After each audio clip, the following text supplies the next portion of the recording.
Dear students, welcome back. In the previous session we have discussed about the wrist complex. Now we are going to start the hand complex.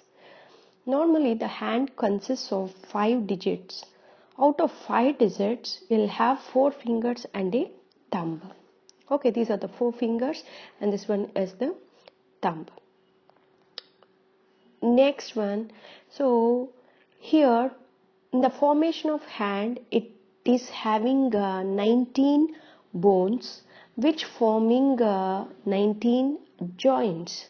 So the bones are 5 metacarpals and 5 proximal phalanges and then 4 intermediate that is middle phalanges, which is seen only in the second, third, fourth and fifth fingers, and 5 proximal phalanges, the distal phalanges, which can be seen in the thumb also.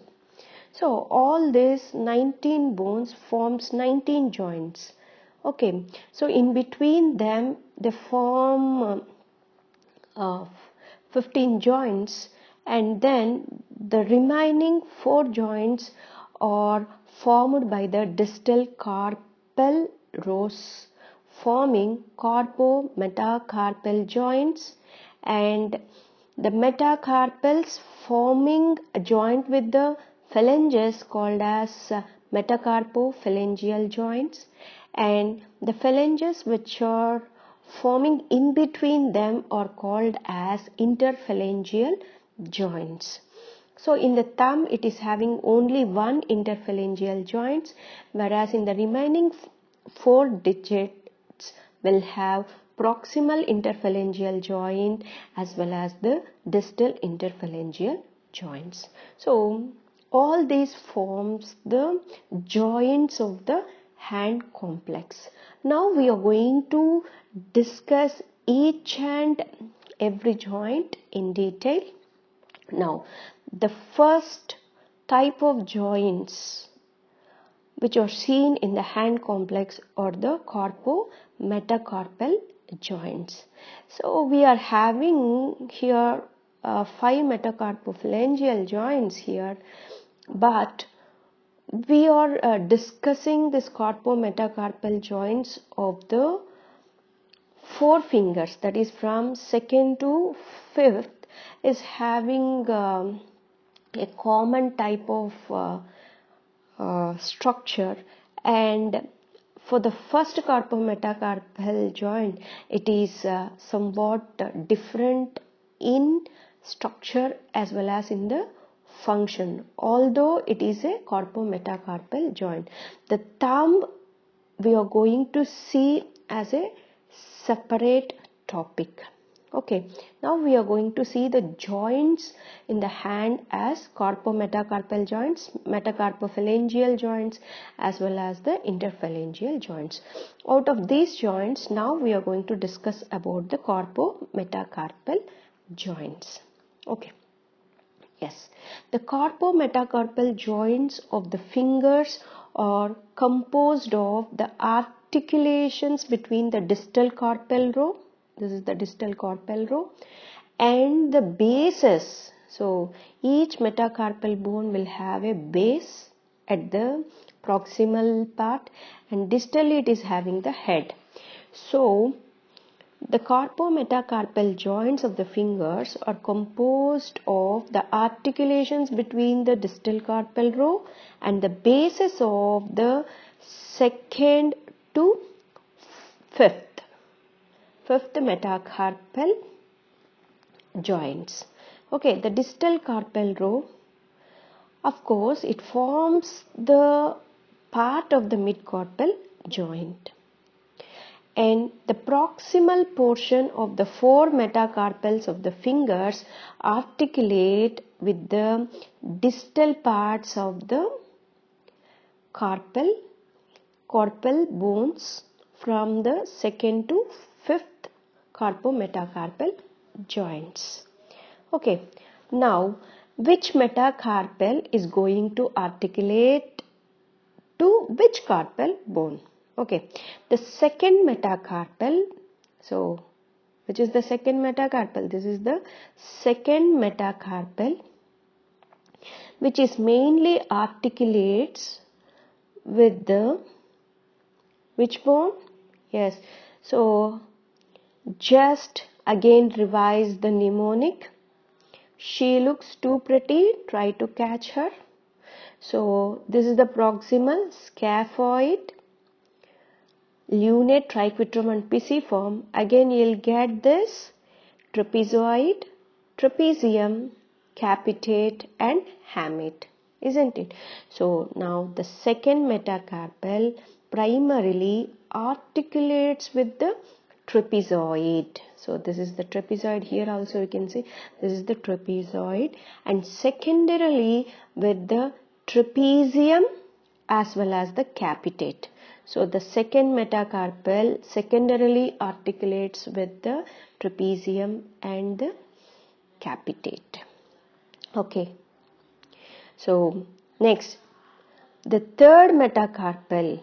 Coming to the third metacarpal, this third metacarpal primarily articulates with the capitate. Here you can see it is primarily articulates with the capitate. So this is the bone, capitate. And the fourth metacarpals articulate with the capitate as well as the hamate. So the fourth metacarpal articulates with the capitate and the hamate bone. So this is the hamate, capitate and the hamate. And the fifth metacarpal articulates only with the hamate bone. Okay, so these are the articulations of the metacarpals with that of the carpals. Okay, each of the metacarpals also articulates at its base with the contiguous metacarpal or metacarpals, with the exception of the second metacarpal, which articulates at its base with the third but not the first. So if you can see all these joints, so it can articulate on the both the sides, if you can see. But in the second metacarpal, it will articulate with the next, that is third metacarpal, but not the first metacarpal. So the second metacarpal base is not articulating with the first metacarpal. So this is the joint, how the joints are formed in the carpometacarpal joints of the fingers, not the thumb. Okay, now all finger carpometacarpal joints are supported by strong transverse ligaments. So these carpometacarpal joints are supported by strong transverse ligaments and weaker longitudinal ligaments. So stronger transverse ligaments, so it is having transverse ligaments and weaker longitudinal ligaments. So weaker longitudinal ligaments. Okay. So now we are going to see the ligaments.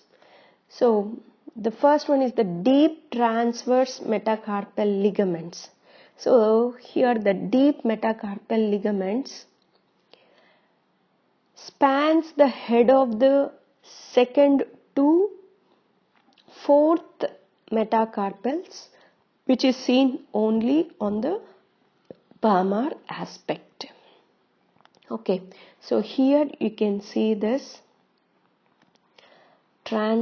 deep transverse palmar ligament. Okay, so this can attach to the heads of all the four metacarpal heads. Okay, so what is the function of this deep transverse metacarpal ligament? The deep transverse metacarpal ligament tethers together the metacarpal heads so that it effectively prevents the attached metacarpal from any more than the minimal abduction. So it can maintain these metacarpals in position and it cannot separate more than the minimal abduction at the carpometacarpal joints. So how this carpometacarpal joints will affect this movement, will show some function here, means the movements of the carpometacarpal joints we can see only at this proximal portions of this metacarpals. Okay, and then the transverse metacarpal ligaments directly contributes the carpometacarpal stability. Because of this ligament, it is directly participating in the stability of the carpometacarpal joints. Okay, and this deep transverse metacarpal ligament is also one of the structures which are related to the metacarpophalangeal joints that we can discuss in the metacarpophalangeal joints. Okay, this ligamentous structure is primarily responsible for controlling the total range of motion available at each carpometacarpal joints. Although there are some differences in articulations also exist. If there is some differences also exist in each carpometacarpal joints, then also this deep transverse metacarpal ligament is going to control the total range of motion available at each carpometacarpal joints. So these are the functions of the deep transverse metacarpal ligament. Then what are the functions of the deep transverse metacarpal ligament? So it is going to hold these metacarpal heads together and also prevents the attached metacarpal not more than their minimal abduction at the carpometacarpal joints, and it helps directly in the carpometacarpal stability, and this ligamentous structure is primarily responsible for controlling the total range of motion at each carpometacarpal joint. Okay, these are the functions of deep transverse metacarpal joint. So, though it is far away from this joint structure, but it has some effects on the carpometacarpal joints. So for that reason, we have studied this deep transverse metacarpal ligament here.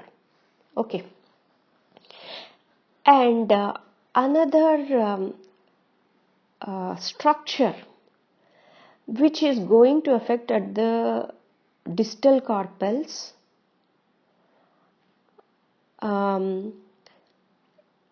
mainly at the carpometacarpal and hand function, and which does not have any function at the wrist function, is the concavity. This is the olar concavity of the distal carpals. So this is called as proximal transverse arch. This proximal transverse arch is formed by the trapezoid, trapezium, capitate and the hamate. So these are the main four bones which are forming this proximal transverse arch. The carpal arch persists even when the hand is fully open, and it is created not only by the curved shape of the carpals but also by the ligaments that maintain the concavity. The ligaments which are maintaining this concavity are the transverse carpal ligament and the intercarpal ligaments. This transverse carpal ligament is nothing but the flexor retinaculum. This flexor retinaculum is attached to the pisiform and hook of the hamate medially, whereas the scaphoid and trapezoid laterally. So laterally it is attached to the scaphoid and trapezium, whereas medially it is attached to the pisiform and the hamate. Okay. Yes. Now this is the transverse carpal ligament and it is also called as flexor retinaculum. So what is the function of this flexor retinaculum? This flexor retinaculum is the modification of the deep fascia and it is also continuous with the fascia of the overlying the forearm muscles, and this transverse carpal ligament and intercarpal ligaments that link the four distal carpals, which maintains the relatively fixed concavity. So these two ligaments are going to maintain the fixed concavity, okay, relative concavity of the hand here. Okay. Next, and which also forms one of the arches of the palm. So this concavity forms one of the arches of the palm.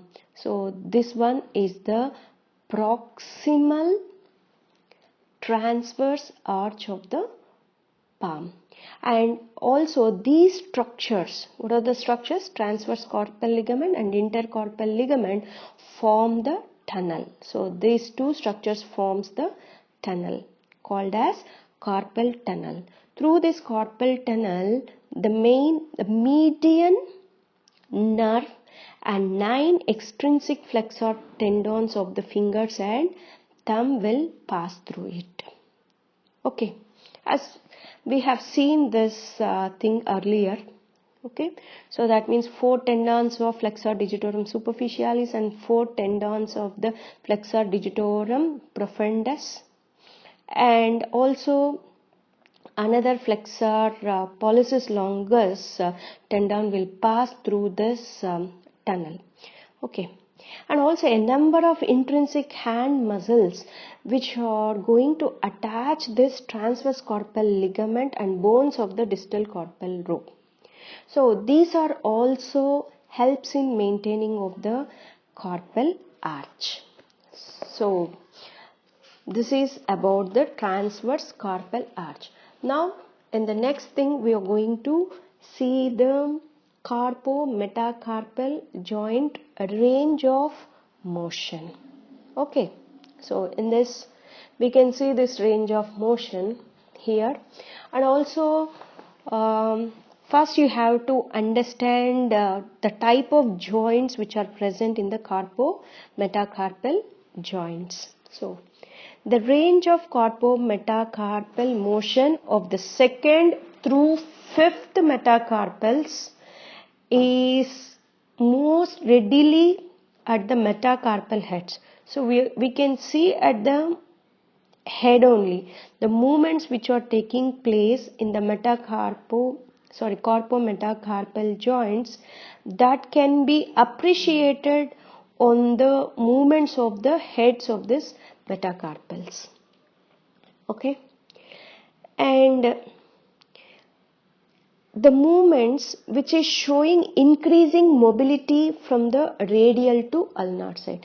From a radial to ulnar side, the mobility of these joints are increasing. Okay, although the 2nd to 4th carpometacarpal joints, all these joints are plain synovial joints. All these joints are plain synovial joints, and these are going to exhibit only 1 degree of freedom, that is flexion and extension. And also in the case of second and third carpometacarpal joints, so if you can see this one, so this is almost the type of joint is permits only, though it is a plain synovial joint, but these two will permit only a minimum degree of motion or 0 degree of freedom of motion can be seen at this second and third metacarpophalangeal joints. So normally the second and third carpometacarpal joints are considered as immobile Okay. And if you can see, the fourth carpometacarpal joint will have flexion and extension, and the fifth carpometacarpal joint, so this one is the fifth carpometacarpal joint, is having some kind of saddle shaped joint with 2 degrees of freedom, including flexion, extension, and also abduction and adduction can be seen in the fifth carpometacarpal joint, whereas in the case of fourth carpometacarpal joint, we can see only 1 degree of motion. So that is only flexion and extension can be appreciated in the fourth carpometacarpal joints. Okay. So because of this 2 degree of motion in the fifth carpometacarpal joint, and it is showing a limited amount of opposition also. It is showing some limited amount of opposition. The immobile second and third metacarpals, these two provides a fixed and stable axis about which fourth and fifth metacarpals and the very first mobile metacarpophalangeal joint can move. So these two joint forms the fixed axis for the movements of fourth, fifth and as well as the first carpometacarpal joints. Okay, the motion of the fourth and fifth metacarpals facilitates the ability of the ring and little fingers to oppose the thumb. So this is very important function. The motions of the fourth and fifth carpometacarpal joints facilitates the ability of the ring and little finger which can oppose the first that is called first finger, that is thumb. Okay. Now, so this is about the carpometacarpal joint range of motion. Okay, next we will see the Palmar arches. How this Palmar arches are present in the hand. So normally I want to say one thing here. The Palmar arches, what are the things we are discussing here are all the modifications of the deep fascia which are present in the hand. Okay, so these are all the arches formed by the modifications of the deep fascia. So we have seen the deep that is transverse carpal arch, which is also the modification of the deep fascia only. Okay, so and the deep transverse metacarpal arch we have seen here. This is the deep that is distal transverse arch. So this is the distal transverse carpal arch, which is also modification of the deep fascia. Okay, and then so some of the longitudinal arches are formed.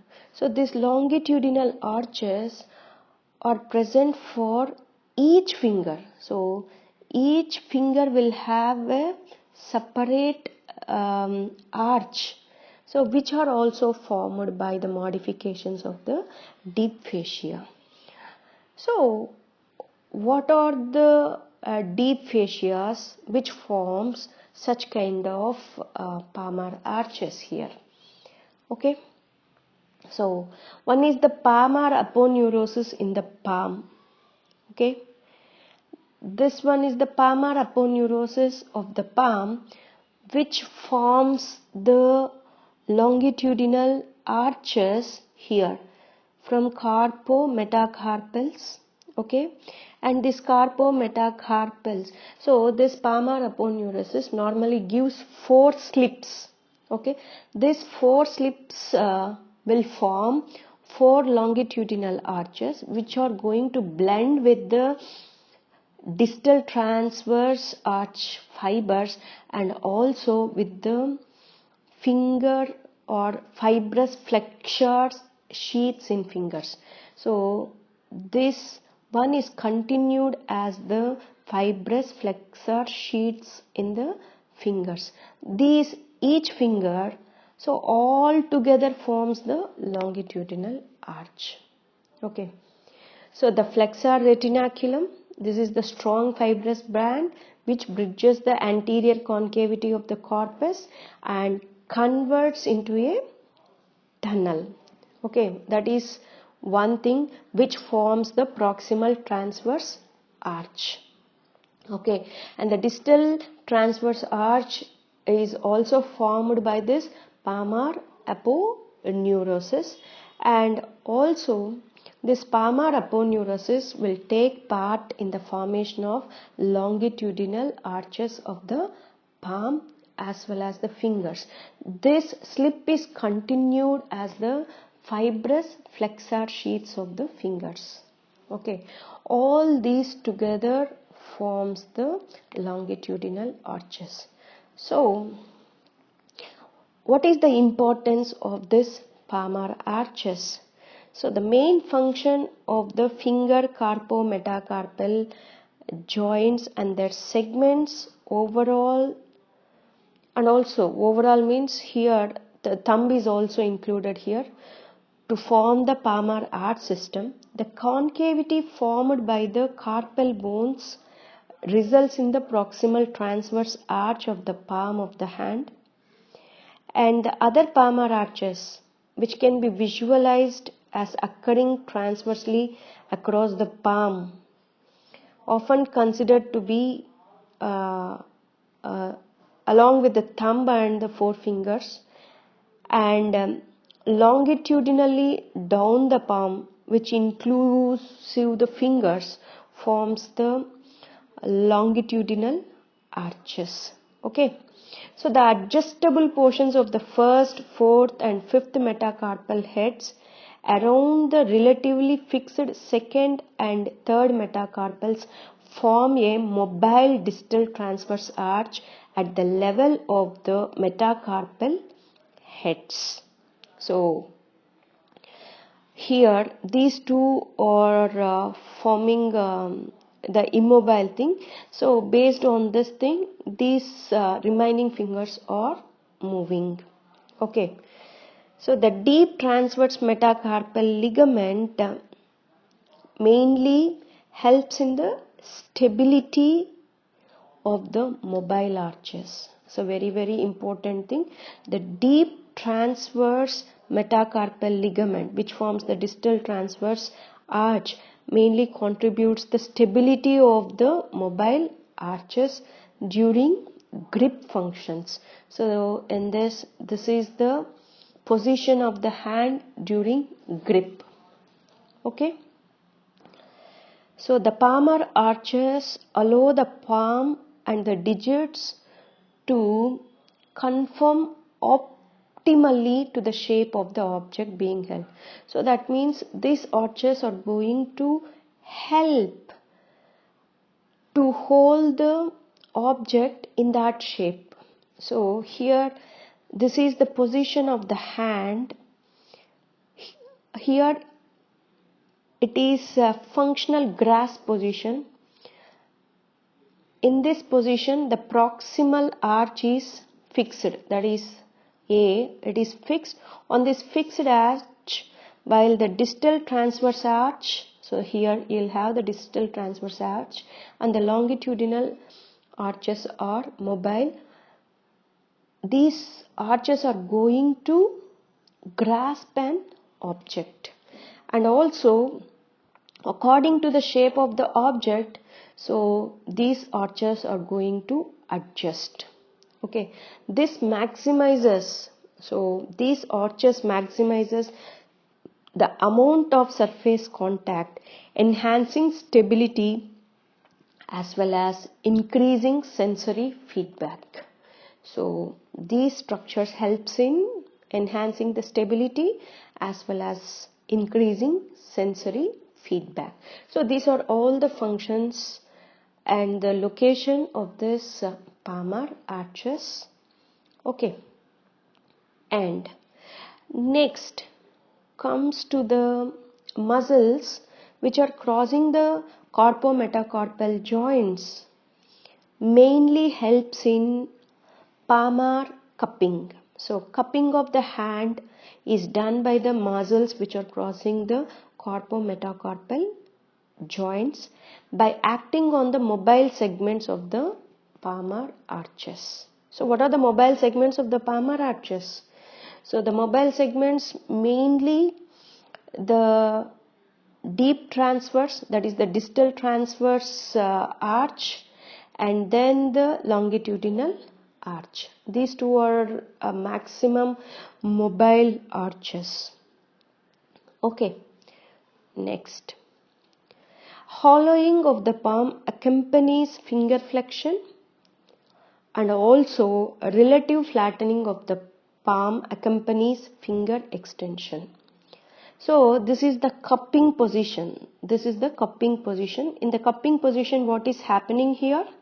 There is hollowing of the palm is taking place, which accompanies by finger flexion. Here you can see the finger flexion forms the cupping of the hand. And then if you want to flatten your hand, so then what will happen?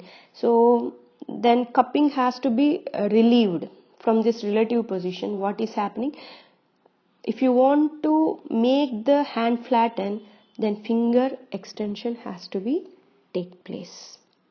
Okay, this is the thing happening. And the fifth carpometacarpal joint is crossed and acted on by only one muscle, that is called as opponens digiti minimi.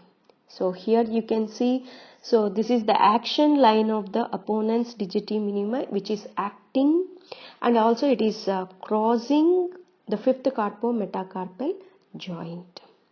Okay, this oblique muscle is attached proximally to the hamate. So it is attached to the hamate here, and then to the transverse carpal ligament, that is flexor retinaculum. This opponens digiti minimi attached to the hamate and the flexor retinaculum, which is nothing but transverse carpal ligament. Okay. So the oblique muscle distally, it is attached to the ulnar side of the fifth metacarpal. So it is attached to the ulnar side of the fifth metacarpal. Okay. So this is mainly helps in the flexion and the rotation of the fifth metacarpal about its long axis. So this is the action of this opponens digiti minimi at the fifth metacarpophalangeal joints. So here no other muscles cross or act on the finger carpometacarpal joints alone. So however, there is an increased arching occurs with the activity of the flexor carpi ulnaris muscle, which is attached to the pisiform and with the activity of the intrinsic hand muscles that insert on the transverse carpal ligaments. So these muscles which helps in the increasing the arching, that means increasing the concavity of the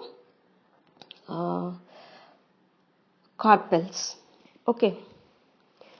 So next, the other muscles, that is the radial wrist muscles, that is flexor carpi radialis, extensor carpi radialis longus and extensor carpi radialis brevis, which cross the second and third carpometacarpal joints to insert on the basis of those metacarpals, but produce little or no motion at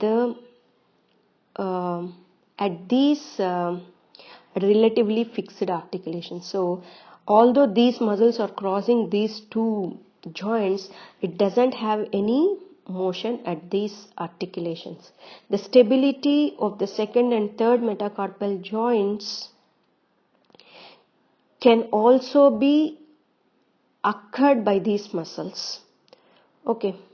So if the second and third carpometacarpal joints are mobile, if you think these joints are mobile, then the muscles which are attached at the basis of this second and third metacarpals are going to be reduced. That means mainly the muscles which are attached here are the radial flexors and extensors.